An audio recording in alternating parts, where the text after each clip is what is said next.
અરે બેન, હાલો પાછા ઘરે.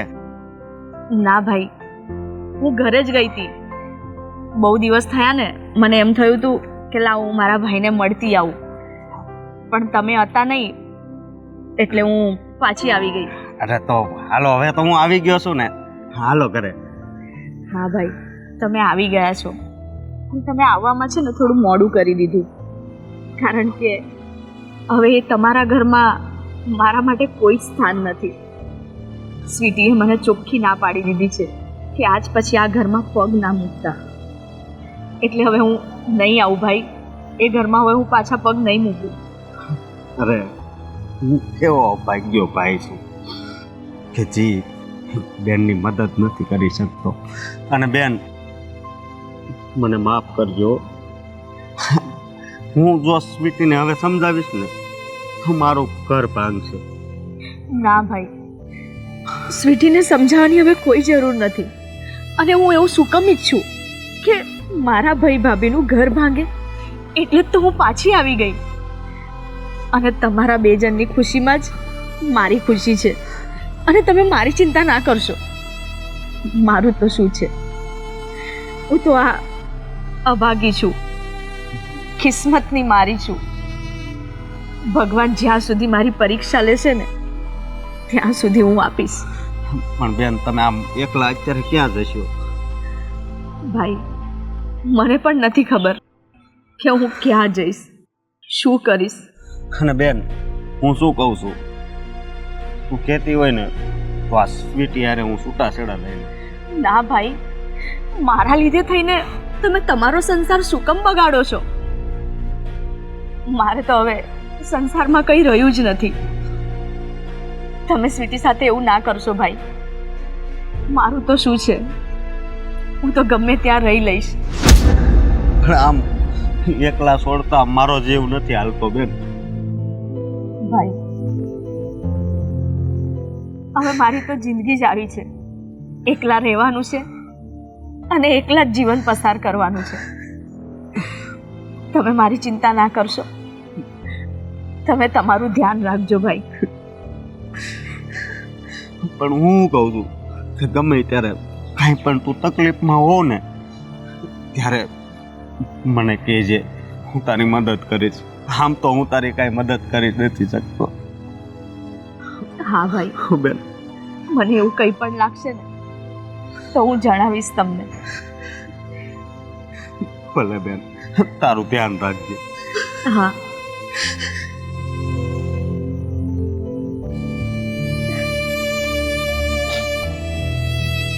અરે બેટા, મેં તારી બધી વાત સાંભળી લીધી છે. તારા જીવનની દરેક વિટમણાઓ મેં જાણી લીધી છે. બેટા, મને એવું લાગે છે કે તું ખરેખર હવે ખૂબ જ દુઃખી અને નિરાધાર છે. ના અંકલ, ઘરમાં તો નાના મોટા ઝઘડા કોના નથી થતા, બધાના ઘરે થાય જ છે ને. તો મારે પણ એવું જ છે. પણ બેટા, ઘરની અંદર ઝઘડા થાય ત્યાં સુધી તો કંઈ વાંધો નથી, પણ જ્યારે ઘર છોડવાનો વારો આવે ને ત્યારે દુઃખ બહુ મોટું હોય છે. બેટા, જો તને વાંધો ન હોય ને તો એક વાત કહું. અમે ઘરમાં પતિ પત્ની 2 જ જણ રહીએ છીએ. અમારા 2 દીકરા અમને મૂકીને વિદેશ જતા રહ્યા છે. અમારી દીકરી નથી. જો તને વાંધો ના હોય તો ભગવાનની અપરંપાર દયા છે, તું અમારી દીકરી બનીને અમારી સાથે રહી શકે છે. અંકલ, તમે મને જાણતા નથી, ઓળખતા નથી, તો તમે મારી પર કઈ રીતે વિશ્વાસ કરી શકો છો? બેટા, મારા જીવનનો અનુભવ છે. ચહેરો જોઈને હું વેદના વાંચી શકું છું. તું મને અંકલ કહે છે ને, એની જગ્યાએ હું એવી ઝંખના રાખું છું કે તું મને પપ્પા કહીને બોલાવે. બેટા, ખરેખર તારા ઉપરથી દુઃખના બધા વાદળો હટી જશે અને અમને પણ એક સંતોષ થશે કે ભગવાને અમને એક દીકરી આપી છે. મારી વાત નહીં ટાળતી બેટા, આજે મને હા કહેજે. હા અંકલ, સાચું કહું ને? હજુ અંકલ? હા પપ્પા, સાચું કહું ને તો સાચે જ મને નહોતી ખબર કે હું ક્યાં જઈશ, શું કરીશ, કોના સહારે જીવીશ. પણ જો ને, ઉપરવાળાએ મને રસ્તો બતાવી દીધો અને ત્યાં જ તમને મોકલી દીધા. બેટા, ભગવાને દયા કેવી કરી! એક જ સમયે એક બાપને દીકરી આપી અને દીકરીને મા બાપ. હા, તો ચાલ બેટા, તારી મમ્મી રાહ જોતી હશે. ચાલ મારી દીકરી, હા. ચાલ.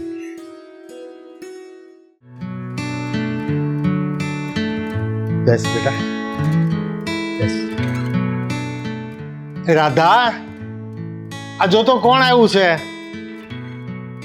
અરે બેટા, તું? મને વિશ્વાસ જ હતો કે તમે એને લઈને જાવ છો. બેસ બેટા, બેસ.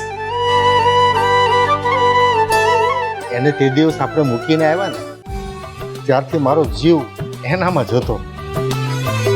ના ના, સારું કર્યું કે તમે એને આપણા ઘરે લઈ આવ્યા. મને તો બહુ જ ગમ્યું. તને ગમશે ને? હા. હે? અરે શું કામ ન ગમે? અહીંયા એને આ ઘરમાં આપણે આપણી દીકરી બનાવીને રાખશું. આપણા ઘરની લક્ષ્મી છે અને એને કોઈ વાતની કમી નહીં આવવા દઈએ. તો પછી ગમશે જ ને. કેટલા વર્ષથી જીવ માંગતી હતી ને કે ભગવાને આપણને દીકરી ન આપી, દીકરી ન આપી. લે, તને દીકરી આપી. લડાવજે લાડ. હવે બેટા, જો તને ખોટું ન લાગે તો પૂછી શકું કે તારી આવી હાલત કેમ થઈ હતી? પહેલાં તો છે ને બધું જ સારું ચાલતું હતું. પછી આ મારા પતિનું અવસાન થયું ને એ પછી ઘરમાં મારી દેરાણી મારી સાથે સારું વર્તન નહોતી કરતી. અને વાતે વાતે મને સંભળાવતી રહેતી કે તમે અપશકુન્યા છો, તમે વિધવા થઈને અહીંયા પડી રહ્યા છો, તમારા પિયર કેમ નથી જતા રહેતા. મેં પિયર જવાનો પણ કોશિશ કરી. પિયરમાં ગઈ તો ત્યાં મારા ભાઈની વહુ છે, એણે પણ મને ત્યાં ના રાખી. એવું કહેવા લાગી કે જ્યારે સ્ત્રી પરણીને જાય ને તો ત્યાં જ એનું બધું સર્વસ્વ હોય છે, તો તમારે મરવું હોય ને તો ત્યાં જ મરજો, અહીંયા શું કામ આવ્યા છો? એટલે ભાઈના ઘરેથી પણ મને કોઈ સહારો ના મળ્યો. અને એ દિવસે તમે મને મળ્યા તો મને એમ થયું કે કદાચ ભગવાને મારી સામે જોયું. અરે બેટા, એ બધી વાત ભૂલી જાવ. હવે આ તારું ઘર છે. લાડ કોડથી, મજાથી અહીંયા અમને તારા મા બાપ સમજીને રહેવાનું છે. અને હા, તને કંઈ પણ વસ્તુની જરૂર હોય તો તું તારા આ પપ્પાને કહી શકે છે અથવા મમ્મીને કહી શકે છે. અને મનમાં જરાય કોઈ વાતે નહીં મૂંઝાતી.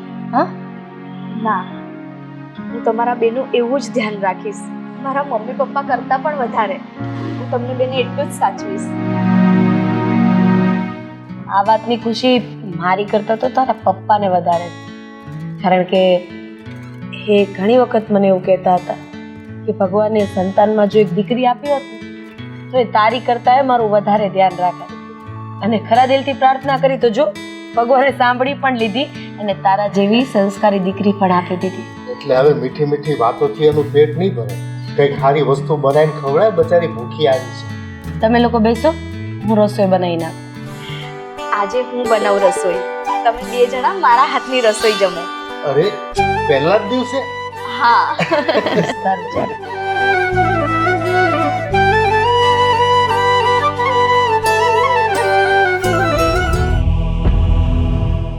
દીકરી તો આંગણાની શોભા હોય છે, તુલસીનો પ્યારો હોય છે. ખબર નથી પડતી કે જે ઘરમાં દીકરી ન હોય ને એના મા બાપને જિંદગીભર વસવસો રહી જાય છે કે અમારે ફૂલડા જેવી દીકરી નથી. અને જે ઘરમાં દીકરી હોય છે ને એને એની કદર નથી હોતી. હરેક દીકરી આંગણો ખુલતા ખુલતા ભગવાનને આશીષ આપતી હોય છે કે મારા મા બાપને હંમેશા ખુશ રાખજો. અને જેના મા બાપના દુઃખ જોવે ને એ દીકરી જિંદગીભર સુખી નથી રહેતી. અને એ દીકરીના દુઃખ માટે કોઈને અફસોસ નથી, કોઈને શોખ નથી.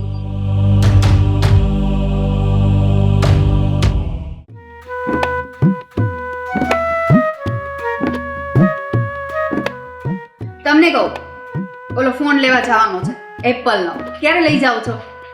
અરે બાપા, તારો ફોન હજી નવો જ છે, 6 મહિના થયા નથી, હજી એના હપ્તા ચાલુ છે, અને તારા આઈફોન લેવો છે. હા, મારે કઈ નથી રાખવો એમાંયનો ફોન, આઈફોન લઈ દેજો મને. હું પણ એમાંય વાપરું જ છું ને, આમાં શું તકલીફ છે? તમે છો અને હું છું. ખબર ને, આ સોસાયટીમાં જેટલી મારી ફ્રેન્ડો છે ને બધી પાસે આઈફોન છે. તરત મને સંભળાવે છે કે તારા પતિને કે ને આઈફોન લઈ દે. શું કહેવાનું મારે? એ બધી દેખાદેખીની વાતો છે. આપણે કોઈને જોઈને ના કરવાનું હોય, આપણે આપણને મન થાય ને એવું કરવાનું. આપણને જે વાપરવામાં સારો લાગે એ વપરાય. મને તો આઈફોન જ સારો લાગે છે વાપરવામાં. અને હા, લેવાનો છે એ તો પાક્કું, અને વ્હાઈટ કલર. હા, દેખાડા કરવા છે ખોટા તમારે લોકોને, ખોટા ખર્ચા કરવા છે બસ. ખોટા ખર્ચા? એક ફોન લેવાનું કીધું, એમાં તમને ખોટા ખર્ચા લાગે છે? વાહ, સારું કહેવાય. અરે હું એવું નથી કહેતો, પણ એની આપણે કંઈ જરૂર છે? આમાં પણ બધું કામ થાય જ છે. ફોન થાય છે, મેસેજ થાય છે, કેમેરો છે, બધું જ તો છે આમાં. તો પછી આઈફોનમાં શું એવું નવું છે? એપલનો કટ આવે ને એ નથી ને એમાંયમાં આવી ગયા. તમારે લેવો છે આઈફોન? ના રોનકભાઈ, મારે તમારી સાથે વાત કરવી છે. હા બોલો ને ભાભી, પણ તમે કંઈક નિરાશ લાગો છો. શું વાત છે? વાત એવી છે કે બોલો, જલ્દી બોલો. તમારી વાત સાંભળવા પછી પણ મારે ઘણી વાત કરવી છે એમની સાથે. બે જણાને એકલા ફાયડા નથી ને આવી ગયા ડબકા દોડવા. અરે એમને બોલવા તો દે, એ વાત કરે છે ને, પ્લીઝ. રોનકભાઈ, હવે છે ને આ ઘરમાં રહીને હું તમને વધારે તકલીફ આપવા નથી માગતી. એટલે મેં એવું વિચાર્યું છે કે એક દંપતી છે, બહુ જ સારા છે, તો હું એમની ત્યાં જઈને રહીશ, એમના બધા ઘરના કામ કરીશ, અને એ લોકો મને રાખવા તૈયાર છે.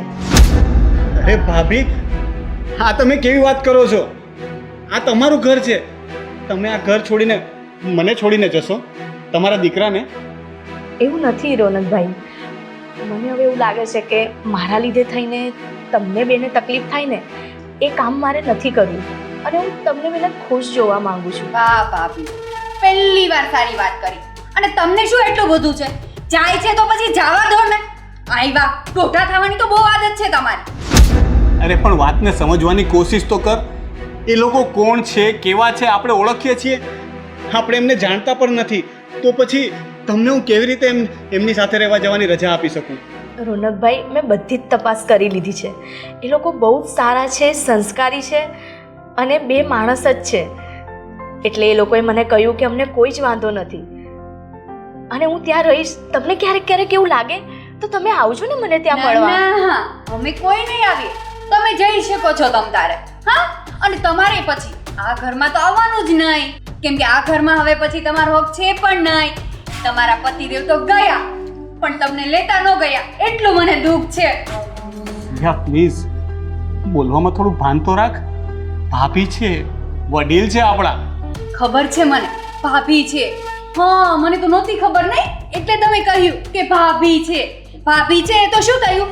આરતી ઉતારું એમની. જવાનું કહે છે તો પછી જવા દો ને. કેવી રીતે જવા દઉં? એ પણ આપણા પરિવારનું સભ્ય છે. આ ઘર એમનું પણ છે. તું આવીને એ પહેલાના આ ઘરમાં છે, અને આપણા પછી પણ રહેશે. હે, હવે આ ઘરમાં એમનો કંઈ હક નથી. ઠીક છે? હા સિયા, તું બિલકુલ ચિંતા ના કરીશ, અને હું આ ઘરમાં હક માગું પણ નહીં. કારણ કે મારું તો બધું એ દિવસે જ જતું રહ્યું હતું, જે દિવસે તારા જેઠ મને છોડીને જતા રહ્યા. અને હવે મને કોઈ સંસારમાં મોહ માયા નથી. બસ રોનકભાઈ, તમે મને જવાની પરમિશન આપો. ના ભાભી, મારું મન નથી માનતું. શું ના ભાભી? ભાભી હા, હું તમને હા પાડું છું ને, એ ભલે ને ના પાડતા. અને હા, હલો, સામાને પેક કરાવું. ઓલી 4-5 તમારી સાડી પડી છે ને, એ ખાલી લેતા જજો તમ તારે. હા, ચલો. સિયા પ્લીઝ એમને રોકી લે. એક દિવસ તું પછતાઈશ. ત્યારે હું જોઈ લઈશ. હું પસ્તાઈશ ને ત્યારે હું જોઈ લઈશ. તમે એટલી બધી શાની મારી ચિંતા કરો છો? હા, રોનકભાઈ, અત્યારે મને જવા દો, કારણ કે મેં નિર્ણય લઈ લીધું છે. આજે કદાચ આ ઘરમાં મારો છેલ્લો દિવસ છે. આજે જ? હા રોનકભાઈ, મને જવા દો, મને ના રોકશો. થોડા દિવસ હું પણ ત્યાં રહીશ તો મારું પણ મન થોડું હળવું થશે. ભાઈના ઘરે પણ હું જઈ નથી શકતી, તો જે લોકો મને રાખવા તૈયાર છે તો કેમ ના હું એમના જ ઘરે રહું અને એમની સેવા કરીશ. હા ભાભી, બિલકુલ સાચી વાત છે. અને આજે શું કામ ને છેલ્લો દિવસ? અત્યારે જ થેલા પેક કરો. હલો. હા ભાભી, સિયા. હું તમને જવાની હા પાડું છું અને એનું કારણ તમને ખબર છે. પણ એક વાત જરૂર કહીશ કે આ ઘરના દરવાજા તમારા માટે હંમેશા ખુલ્લા છે. તમે જ્યારે પણ ચાહો પાછા આવી જજો. હા રોનકભાઈ, મને ખબર છે. જ્યારે પણ મને એવું લાગશે ને તો હું તમને મળવા જરૂર આવીશ, અને તમને એવું લાગે તો તમે મને મળવા આવી જશો. હા, બાર રોડ ઉપર મળી લેજો. હો ને? એમાં શું ભાભી, તમારા પાસે ટિકિટના પૈસા ન હોય, અહીંયા સુધી ધક્કો ન ખવાય, એટલે રોનકને બોલાવી લેજો. બાર રોડ પર મળી લેશે. હા ને? સારું રોનકભાઈ, ધ્યાન રાખજો તમારું. એમનું ધ્યાન રાખવા વાળી હું છું અહીંયા. ચલો ચલો, પેક કરાવું સામાન? ના, ધ્યાન રાખજો રોનકભાઈ, હું જાઉં છું. આવજો. હા.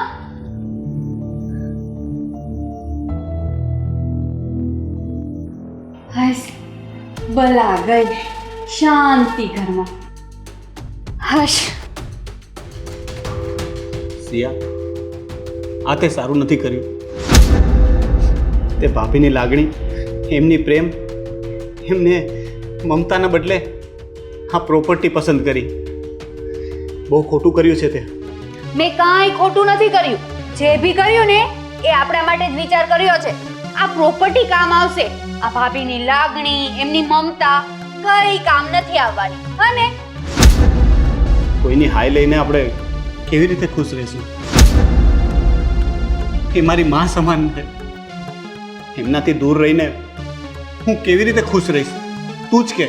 અને જો હું ખુશ નહીં રહું તો મારી સાથે તું કઈ રીતે ખુશ રહીશ? એ હું જોઈ લઈશ. કહ્યું ને, તમારે ચિંતા કરવાની કઈ જરૂર નથી. અને તમે હાયની વાત કરો છો. તમને લાગે છે આ ઘોર કળિયુગમાં કોઈની હાય લાગે એમ? ના લાગે, કોઈની હાય ના લાગે. હા, લાગે, ક્યારેક લાગે છે. ઉપરવાળાની લાકડીમાં છે ને અવાજ નથી હોતો, પણ દર્દ જરૂર થાય છે. એ તને સમય આવે ખબર પડશે. અત્યારે તને બધી મારી વાતો સમજાશે નહીં, પણ હું એટલું કહીશ કે તે જે પણ કર્યું એ ખોટું કર્યું છે. કાંઈ ખોટું નથી કર્યું. મેં તો કંઈ કહ્યું નહોતું ભાભીને કે તમે આ ઘર છોડીને જાઓ. અને ગયા છે તો એમના સારા માટે જ ગયા છે ને. અહીંયા રહે તો અહીંયા શું એમનું કામ હતું? છેલ્લે અહીંયા રહે અને હરામના રોટલા તોડે અને આ પ્રોપર્ટીમાં ભાગ માંગે, જે હું ઈચ્છતી નથી. હા ને? આ પ્રોપર્ટીમાં એમનો હક છે. ભાઈના ગયા પછી પણ એમનો હક બને છે. જે પણ ભાઈનું હતું એ ભાભીનું પણ છે જ ને. કાંઈ હક નથી બનતો. કેમ? આ બધી પ્રોપર્ટી ભાઈએ ઊભી કરી છે. નહીં ને? તો બસ કાંઈ નથી બનતું. ભાઈ ગયા તો એની સાથે બધું ગયું. હા, મને સમજાવવા આવી ગયા છે. તમારે જે કામ છે એ કરો ને. સમજાવો નહીં મને, મને બધી ખબર પડે છે. મને શોખ નથી તેને સમજાવવાનો, પણ હજી સમય છે. ભાભીને રોકી લે. હજી કહું છું તને, એમની માફી માંગી લે. હા, હું અને માફી માંગુ? લાગે છે તમને એવું હું માફી માંગુ? એ સપનામાં પણ ના વિચાર કરતા કે હું એમની માફી માંગુ. ખબર નહીં એ લોકો કેવા હશે જેમની સાથે ભાભી રહેવા જવાના છે. અત્યારે તો એમને એ સારા લાગે છે, પણ કાલ સવારે ઉઠીને ભાભી ત્યાં જઈને દુઃખી થશે તો એનું પાપ આપણને લાગશે, તને લાગશે. એ હું છે ને સમય આવશે ને ત્યારે જોઈ લઈશ, પાપને પણ અને સમયને પણ. ઓકે, હવે કઈ કહેવું છે આગળ? બસ એટલું જ કહીશ કે એક દિવસ તું પછતાઈશ, અને જ્યારે તું પછતાઈશ ને ત્યારે તારી સાથે કોઈ નહીં હોય. કારણ કે તું બધા પોતાનાને આવી રીતે જ પોતાનાથી દૂર કરી દે છે.